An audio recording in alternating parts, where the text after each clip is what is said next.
क्या आपने कभी सोचा है कि दो ट्रेडर्स एक ही टाइप की स्ट्रेटजी यूज़ करते हैं, सेम सेटअप फॉलो करते हैं, फिर भी उनमें से एक प्रॉफिट कर जाता है, एक लॉस करता है? डिफरेंस कहाँ पे आया? डिफरेंस है उनकी माइंडसेट पे। ये वीडियो के अंदर मैं आपको समझाऊंगा mindset of a winning trader. अगर आपने ये पॉइंट्स यूज़ कर लिए ना, लिटरली आप मुझे खुद कमेंट करके बताओगे कि सर इस वीडियो के बाद हमारी ट्रेडिंग बहुत ज़्यादा इंप्रूव हुई है। आपके खुद मुझे मैसेज आएंगे, खुद कमेंट्स आएंगे। आई नो, ये वीडियो लास्ट तक देखना, लिटरली आपकी ट्रेडिंग जर्नी ये चेंज कर सकती है। So the point number 1 is thinking in probabilities. देखो, ट्रेडिंग एक प्रोबेबिलिटी की गेम है। शायद आपने चीज़ सुनी होगी पहले, मेरी किसी वीडियो में सुनी होगी, बट इसको आज अच्छे से समझो। देखो, जब आप कोई ट्रेड लेते हो, आपके लिटरली माइंड में क्या चल रहा होता है कि यार इसमें इतना प्रॉफिट आ जाए, इसमें इतने पैसे आ जाए, यही चलता है ना। बट एक्चुअल में आपने ट्रेड लेने से पहले सोचना है कि आप प्रोबेबिलिटी की गेम खेल रहे हो। 100 में से आपके 60 ट्रेड्स भी गलत जा सकते हैं, 50 ट्रेड गलत जा सकते हैं। और 100 में से अगर आपके 50 ट्रेड गलत जा रहे हैं तो बिल्कुल नॉर्मल है, उसके बाद भी आप अच्छा प्रॉफिट कर सकते हो। बट अगर आप पहले ये उम्मीद करके चलोगे ना यार कि काश इस ट्रेड में इतना प्रॉफिट बन जाए, आप स्टार्टिंग से ही फिर गलत वे से शुरू हो रहे हो। आप वहीं पर ही अपना आपकी इतनी ज़्यादा होप अपनी उस एक ट्रेड के साथ जोड़ देते हो कि अगर फिर वो ट्रेड लॉस में चले जाए, आपका स्टॉप लॉस हिट कर दे, तो आपको इतना ज़्यादा फील होता है। आपको होता है कि यार ये लॉस कैसे हो गया, मेरा नुकसान कैसे हो सकता है, मैं तो इतनी स्टडी करी थी इस ट्रेड के बारे में। वो आप एक एक ट्रेड के साथ इतनी ज़्यादा अपने एक्सपेक्टेशंस जोड़ देते हो कि इसलिए आप लॉस को हैंडल नहीं कर पाते, इसीलिए आप स्टॉप लॉस को ले ही नहीं पाते। ये मतलब ये है कि यहाँ पे कि आपको पता नहीं है कि स्टॉप लॉस लेना कहाँ है, आपको ये नहीं पता कि स्टॉप लॉस कहाँ रखना है। वो आपको पता है, आपको अच्छे से सारा कुछ पता है। स्विंग लो कहाँ पे होता है, कौन सी मूविंग एवरेज पे स्टॉप लॉस रखना है। स्टॉप लॉस रखने के आपके काफ़ी सारी स्ट्रैटेजीज यूज़ हो सकती हैं, वो आप यूज़ करते हो, बट आप वहाँ पे स्टॉप लॉस आने पे ले नहीं पाते। माइंडसेट की सारी गेम यहीं पे आ गई। ले क्यों नहीं पाते वहाँ पे स्टॉप लॉस? बिकॉज आपने इतनी ज़्यादा ट्रेड लेने से पहले उससे उम्मीद जोड़ दी, एक ही ट्रेड में इतनी होप आपने लगा दी कि अब आपको ये बर्दाश्त ही नहीं हो रहा कि यार मेरा स्टॉप लॉस क्यों हिट हो रहा है, यार मैं लॉस कैसे बुक कर लूँ, मैं इसको एक दिन 2 दिन और देख लेता हूँ। वही से सारी फिर प्रॉब्लम स्टार्ट होती है। इसमें आपको अब माइंडसेट शिफ्ट क्या करना है, हर एक ट्रेड को एक इंडिविजुअल ट्रेड देखो। उसको ये मत देखो कि यार एक ट्रेड लिया है इसमें लॉस हो गया तो अगले ट्रेड में प्रॉफिट ही होना चाहिए। आप जो ट्रेड ले रहे हो आपके आगे आने वाली लाइफ की हज़ारों ट्रेड में से एक ट्रेड है। हर ट्रेड के साथ इतनी ज़्यादा एक्सपेक्टेशन मत जोड़ दो, हर ट्रेड के साथ इतनी ज़्यादा उम्मीद मत जोड़ो कि आप उसमें स्टॉप लॉस फिर ले ही ना पाओ। और अगर स्टॉप लॉस हिट होता है, इसको अपना एज अ बिजनेस एक्सपेंस मानो। कोई स्टॉप लॉस हिट होना कोई बुरी बात नहीं है। हमारे जैसे मैं जब अपना बिजनेस करता था, मैं अपनी हैंडलूम की मेरी शॉप्स है, वहाँ पे अब जब मैं बैठता था वहाँ पे हमने माल डालने जाना होता है, जिसको कहते हैं ना गुड्स लेने जाना होता है। तो वहाँ पे अब हम करोल बाग जाते थे, चांदनी चौक जाते थे, पानीपत जा रहे हैं, वहाँ से माल डालने जा रहे हैं। एंड उसके बाद फिर हम माल डाल के आए हैं, खर्चे हो रहे हैं, रास्ते में खर्चे हो रहे हैं, वहाँ पे खर्चे हो रहे हैं। जब माल अपने शॉप पर आया है, फिर हमने रेंट देना है, सैलरीज देनी है, गोडाउन के एक्सपेंस देने हैं, बिजली पानी, बड़े खर्चे होते हैं। बट वो सबको हम खर्चा मानते हैं कि पता है हमें प्रॉफिट करने के लिए नेट में इतने खर्चे करने पड़ेंगे। ट्रेडिंग में भी हमें खर्चा करना पड़ता है, उसको स्टॉप लॉस कहते हैं। तो स्टॉप लॉस बिल्कुल नॉर्मल मान के चलो। स्टॉप लॉस हिट होने पे उसको अपनी ईगो पे मत ले जाया करो, बिल्कुल नॉर्मल चीज़ है। अनलेस एंड अनटिल आप स्टॉप लॉस जो लेवल है उसको लेते हो, उसको बड़ा नहीं होने देते। अगर आपका 5% का स्टॉप लॉस आपने मार्क किया था ट्रेड लेने से पहले, उसको जब तक आप 15%, 20%, 40% तक नहीं जाने देते, तो तब तक ठीक है। जहाँ पे आपने स्टॉप लॉस लिया है, जहाँ पे रखे आप उस लेवल पे स्टॉप लॉस ले रहे हो, ट्रेड से निकल रहे हो एंड अगले ट्रेड पे फोकस कर रहे हो, तब तक बिल्कुल ठीक है, आप बिल्कुल ठीक चल रहे हो। Second point is follow your own rules. अब ओन रूल से मतलब क्या है कि भाई आप खुद के रूल्स बना लेते हो। अभी तक आप काफ़ी लोगों को स्ट्रैटेजीज क्या पता आती हो, आपको पता हो कैसे ट्रेड करना है, बट आप अपने खुद के ही रूल्स बना के उसको फॉलो नहीं कर पाते। फॉलो क्यों नहीं कर पाते अपने रूल्स बना के? बिकॉज आपसे फ्री नहीं बैठा जाता। आपको बोरिंग जो काम है ना ट्रेडिंग में करने में, वो आपको शायद लगता है कि यार मैं बोरिंग कैसे बैठ जाऊँ, फ्री कैसे बैठ जाए। ट्रेडिंग जो अच्छी ट्रेडिंग जो भी करते हैं ना, एक्चुअल में उनकी रूटीन काफ़ी बोरिंग होती है, उनकी ट्रेडिंग काफ़ी बोरिंग होती है। अगर आप एक्साइटमेंट में ट्रेड कर रहे हो, आज कुछ और ट्रेड कर रहे हो, 10 मिनट बाद कुछ और ट्रेड कर रहे हो, फिर आधे घंटे बाद कुछ और ट्रेड कर रहे हो, फिर सोशल मीडिया चेक कर रहे हो, वहाँ पे कुछ आपको मिल गया, वो ट्रेड कर लिया, किसी फ्रेंड ने कुछ बता दिया, वो ट्रेड कर लिया, इस सब में आपको लगेगा दोपहर तक कि हाँ यार मैंने बहुत कुछ करा, आज बहुत हार्ड वर्क कर लिया, बहुत एक्साइटमेंट मिली है। पर देखोगे शाम को प्रॉफिट क्या है, कुछ भी नहीं, इनफैक्ट लॉस ही दिया है, खर्च ही दे के गए हो मार्केट को। एक्चुअल ट्रेडिंग बहुत बोरिंग होती है।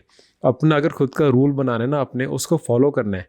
एंड अगर कभी आपका सेटअप नहीं बना, कभी आपका सेटअप के हिसाब से, आपकी स्ट्रेटजी के हिसाब से आपका ट्रेड नहीं आया, तो उस दिन कुछ नहीं करना है। सिस्टम के आगे पूरे दिन बैठना बिना कुछ करते हुए, ये बहुत मुश्किल है। ये ज़्यादातर लोग कर ही नहीं पाते। एंड बिकॉज वो ये चीज़ नहीं कर पाते, इसलिए ज़्यादातर लोग यहाँ पे प्रॉफिट नहीं कर पाते। उनको चाहिए कि हम हमेशा कुछ ना कुछ एक्टिविटी करते रहें, हम हार्ड वर्क करते रहें।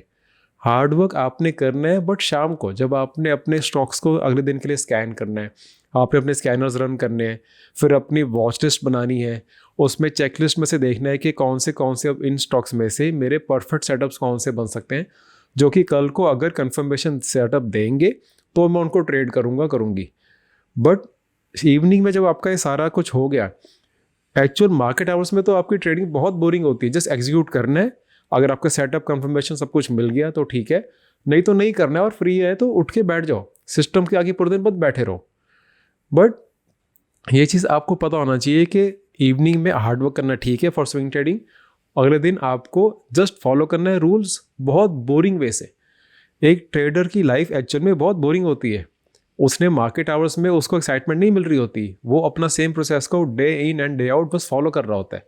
एंड अगर अभी तक आपके पास अपना प्रोसेस ही नहीं है, आपको ये नहीं पता कि स्टॉक्स कहाँ से स्कैन करने हैं, इवनिंग में स्टॉक स्कैन करके उसके बाद उसके अंदर क्या क्या चेकलिस्ट आपकी होनी चाहिए कि कौन सा स्टॉक उस वॉच लिस्ट में से अब आपके कल के लिए सिलेक्ट हो सकता है, कौन सा नहीं हो सकता, कौन सा स्टॉक को बिल्कुल ही बाहर निकाल देना है, वॉच लिस्ट में भी उसको रखना ही नहीं है।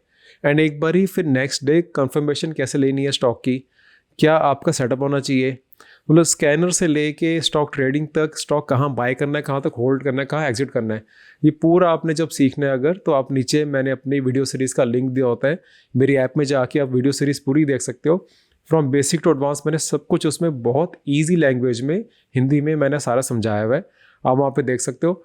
अगर उसके बाद कोई आपको डाउट आता है तो आप ऐप के अंदर ही चैट सेक्शन में मेरे से डाउट डायरेक्टली वहीं पे पूछ सकते हो। इसके बाद आपको टेक्निकल पार्ट ऑफ ट्रेडिंग के लिए कहीं कुछ नहीं पूछना पड़ेगा, किसी से कोई और इन्फॉर्मेशन लेनी पड़ेगी। स्विंग ट्रेडिंग के लिए, पोजिशन ट्रेडिंग के लिए ये प्रॉपर सारा कुछ इसके अंदर आ जाएगा। यस, आप ये सेम स्ट्रैटेजीज यूज़ करके आप छोटे टाइम फ्रेम में यूज़ करके इसको इंट्राडे के लिए भी यूज़ कर सकते हो, बट मैं वो रेकमेंड नहीं करूँगा। स्विंग एंड पोजिशन ट्रेडिंग 99% लोगों को ज़्यादा सूट करती है। आप उसके लिए नीचे वीडियोज़ मैंने इस सीरीज़ का लिंक दिया हुआ है, वो चेक कर सकते हो। Next point is the risk management which is the safety net. किसी भी मेरी वीडियो, अगर साइकोलॉजी वीडियो आप देखते हो, कोई भी वीडियो विदाउट रिस्क मैनेजमेंट के पॉइंट के शायद पूरी नहीं होती। एंड इस वीडियो में भी मैं रिस्क मैनेजमेंट की बात करूँगा। हर वीडियो में मैं रिस्क मैनेजमेंट की बात ऑलमोस्ट करता हूँ, बिकॉज ये इतना ज़्यादा ज़रूरी है। आपने अपने पूरे कैपिटल का 1% से ज़्यादा रिस्क नहीं करना किसी ट्रेड के अंदर। अगर इससे ज़्यादा रिस्क करते हो तभी वहीं पर ही सारी इश्यूज़ होते हैं, वहीं पर ही सारी गलतियाँ होनी स्टार्ट होती है। मैं देखता हूँ लोगों के सेटअप बहुत अच्छे होते हैं, उनको टेक्निकल बहुत अच्छी नॉलेज होती है, बट फिर वो एक ही ट्रेड के अंदर 20% रिस्क ले लेते हैं, कभी 30% रिस्क ले लेते हैं, कभी 40% रिस्क ले लेते हैं। एंड इतने हफ्तों का, इतने महीनों का प्रॉफिट 1-2 दिन में, 3 दिन में दे जाते हैं। वो बहुत पेनफुल सिनेरियो हो जाता है। अपना प्रॉफिट करना, धीरे धीरे करके प्रॉफिट आना, कभी मार्केट साइडवेज है तो प्रॉफिट नहीं आना, उसके बाद 1-2 दिन के मिस्टेक से पूरे सारे इतने हफ्तों महीनों का प्रॉफिट चले जाना। हमने अगर ये करेंगे ना, इसको हम कहते हैं बूम एंड बस्ट ट्रेडर, कि बहुत अच्छा प्रॉफिट कर लिया जब मार्केट अच्छी थी, पर जब मार्केट साइडवेज चलेगी तो ओवर ट्रेड कर करके फिर भी अपना रिस्क ना मैनेज करके बहुत ज़्यादा लॉस कर दिया। फिर दोबारा से आप दुखी हो गए, फिर आप दोबारा ट्रेड कर रहे हो, बाई चांस फिर प्रॉफिट हो गया, फिर आप खुश हो गए, फिर आप पोजीशन साइज बड़ी लेना स्टार्ट कर दिया आपने, फिर लॉस हो गया। तो आपका बूम एंड बस्ट का ना सर्कल चलता रहता है। तो वो चीज़ के अंदर आप कभी भी लॉन्ग टर्म में सर्वाइव नहीं कर पाओगे। 1-2 साल में प्रॉफिट करे, बहुत ज़्यादा लॉस करे, मार्केट से आउट, फिर दोबारा कहीं से कैपिटल अरेंज करके आओगे, फिर मार्केट में थोड़े बहुत प्रॉफिट करे, लॉस करे, फिर मार्केट से आउट। तो हमने इस सब में सर्कल में नहीं फंसना है, हमने इसको बिजनेस तरह लेके चलना है। लॉन्ग टर्म हमने पूरी लाइफ ट्रेडिंग करनी है, इसलिए हमने अपने सबसे पहले रिस्क को मैनेज करना है। रिस्क मैनेज करोगे, पूरे कैपिटल का 1% रखोगे टोटल अपनी ट्रेड के अंदर, तो आपके 5-10 ट्रेड भी अगर स्टॉप लॉस हिट करते हैं ना, तो आप मार्केट से आउट नहीं होगे। इनफैक्ट अगर कभी आपके 5-6 ट्रेड्स लगातार स्टॉप लॉस हिट हो रहे हैं, उस टाइम आपने जब रिस्क मैनेज किया होगा तो आप मार्केट से बाहर आओ, आप देखो कि क्या इशू है, क्या अपना मार्केट ही सारा ट्रेंड चेंज हो रहा हो, क्या अपना मार्केट बेरिश मोड में जा रही हो, उस टाइम पे आप मार्केट से वैसी साइड होके देखो, वॉच करो एंड मार्केट को स्टेबलाइज होने की, दोबारा से अप ट्रेंड आने की वेट करो। Last point is revenge trading. Revenge trading में आपको पता है कि होता क्या है कि आपने ट्रेड लिया, उसमें अगर लॉस हो गया, एंड अगर आपने इससे पहले वाला पॉइंट, रिस्क मैनेजमेंट वाला पॉइंट ना यूज़ करा हो और आपका लॉस थोड़ा सा बड़ा हो गया, तो आप अपनी उस लॉस को ना ईगो पे ले जाते हो। स्टॉप लॉस होना बिल्कुल नॉर्मल है, हमने सबसे पहले पॉइंट में समझा था।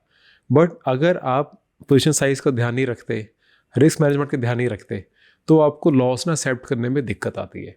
आप उस लॉस को एक्सेप्ट नहीं कर पाते हो, एंड लॉस को एक्सेप्ट ना करना ना, वहीं से आपके इमोशंस ज़्यादा मार्केट में आ जाते हैं। फिर आपको होता है कि मेरा लॉस कैसे हो गया, मार्केट ने मेरे से इतने ज़्यादा पैसे कैसे ले लिए, अब तो मैं ऐसे जल्दी से रिकवर करके दिखाऊंगा। और उस जल्दी के रिकवर करने के चक्कर में आप और बड़ी पोजीशन साइज ले लेते हो, और फिर एक छोटा सा लॉस, जो कि आप बहुत छोटे से एक लॉस लेके निकल सकते थे, आप एक छोटे से नुकसान पे आप मार्केट से निकल के आराम से अगले दिन से फ्रेश एंट्री दे के फ्रेश देख सकते थे, एक फ्रेश पॉइंट ऑफ व्यू से अगले दिन मार्केट को देख सकते थे। बट अब वो नहीं देख पाए, एंड आपने और बड़ी पोजीशन साइज लेके और बड़ा लॉस कर दिया। एंड वही बात हो जाती है कि सालों के, महीनों के, हफ्तों के प्रॉफिट 1-2-3-4 दिन में ख़त्म। रिवेंज ट्रेडिंग के चक्कर में मत फंसो। लॉस होना बिल्कुल कम्प्लीटली नॉर्मल है, हमने इससे पहले समझा था पॉइंट में। अगर स्टॉप लॉस होता है उसको एक्सेप्ट करो, अगले ट्रेड में फोकस करो। आप हर एक ट्रेड के साथ अपने इमोशंस को मत जोड़ो। एंड अगर काफ़ी लोग मैंने देखे हैं कि वो, उनकी स्ट्रैटेजी भी ठीक है, उनकी साइकोलॉजी भी हो सकती है इम्प्रूव हो रही है, बट फिर भी काफ़ी साल से वो ट्रेड कर रहे हैं, बट अभी प्रॉफिट नहीं कर पा रहे। उनको समझ नहीं आ रहा है कि ऐसा कौन सा पॉइंट है जहाँ पे अभी तक वो फंसे हुए हैं, जहाँ पे वो स्टक है, कि उनसे प्रॉफिट हो ही नहीं रहा है, या प्रॉफिट आता है कभी कभी फिर वापस चल जाता है, फिर आता है चल जाता है। वो एक अच्छी तरह उनका जो इक्विटी कर्व है, पोर्टफोलियो उनका अच्छी तरह से ऊपर नहीं जा पा रहा, कहीं ना कहीं वो स्टक फील कर रहे हैं। अगर आप स्टक फील कर रहे हो तो आप मुझे traderharreet@gmail.com, ये मेरी ईमेल आईडी है, आप इसमें मुझे मेल कर सकते हो। मैंने 1-to-1 सेशन लेने स्टार्ट किए हैं, इसके अंदर आप मेरे साथ गूगल मीट पे होगे, आप अपनी सारी जो भी आपकी प्रॉब्लम्स है मेरे साथ शेयर कर सकते हो। मैं समझूंगा कहाँ पे आप एक्चुअल में कहाँ पे स्टक हो, कहाँ फंसे हुए हो। उसके साथ मैं आपको सारा अपना जो स्विंग ट्रेडिंग सेटअप है वो भी समझाऊंगा उसके अंदर। एंड अपनी आप स्क्रीन शेयर करके भी अपने चार्ट्स दिखा सकते हो कि सर मैंने यहाँ पे ट्रेड लिए थे, यहाँ पे मैंने स्टॉप लॉस बुक करा था, यहाँ पे प्रॉफिट बुक करा था, तो मैंने ठीक करा कि नहीं करा। तो 1-to-1 होता है सेशन, तो मैं उसमें आपको अच्छे से सारा समझा दूंगा। उसका स्लॉट बुक करने के लिए आप मुझे मेल कर सकते हो। देखो, इन द एंड में बस यही कहना चाहूँगा कि अपनी ट्रेडिंग जर्नी को ना आप अगर अच्छे से फॉलो करोगे, अच्छे से रूल्स अपने बना के उसको फॉलो करोगे, आप एक अच्छे ट्रेडर नहीं, आप एक अच्छे ह्यूमन बीइंग बन जाओगे। बिकॉज ट्रेडिंग जो है ना, स्टॉक मार्केट है, आपको एक डिसिप्लिन पर्सन बना ही देती है। ऐसे कभी नहीं आपने देखा होगा कि कोई रियल लाइफ में डिसिप्लिन नहीं है पर मार्केट में बहुत अच्छे से प्रॉफिट कर रहा है। आप हमेशा देखो कि आप बड़े इन्वेस्टर्स को देखो, बड़े ट्रेडर्स को देखो, उनकी रियल लाइफ ही आप देखो ना, बहुत सुलझे होते हैं। वो बहुत डिसिप्लिन सिर्फ अपने हर चीज़ को करते हैं, सिर्फ ट्रेडिंग ही नहीं, पूरी लाइफ में भी उनके और भी बहुत से एक्सपर्ट्स जो होते हैं, सारा हेल्थ हो गया उनका, कुछ भी हो गया, वो सारे को ही अच्छे से मेंटेन करके चलते हैं। आपको ट्रेडिंग, आप इतने लिटरली, मैं इतना ग्रेटफुल होता हूँ ना ट्रेडिंग के लिए, कि ट्रेडिंग आपको ऐसा अच्छा, इतना अच्छा इंसान बना देती है। अगर आप मेडिटेशन नहीं करते, आप बैठ के सोचते नहीं हो, अपने बारे में जर्नलिंग नहीं करते, तो ट्रेडिंग आपको वो करने को मजबूर कर देती है। एंड वो बहुत अच्छी बात है। ट्रेडिंग से आपकी ओवरऑल लाइफ में बहुत इंप्रूवमेंट हो जाती है।